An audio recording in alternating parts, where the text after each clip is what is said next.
Discover the fascinating history and health benefits of pineapples, the symbol of hospitality.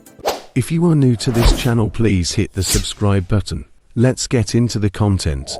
Number 1. Pineapples originated in South America and were first cultivated by the Guarani people. Number 2. Pineapples are a type of bromeliad and are the only bromeliad that produces an edible fruit.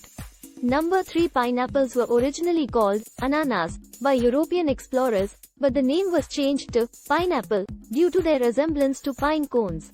Number 4. Pineapple juice was once used as a natural pain reliever.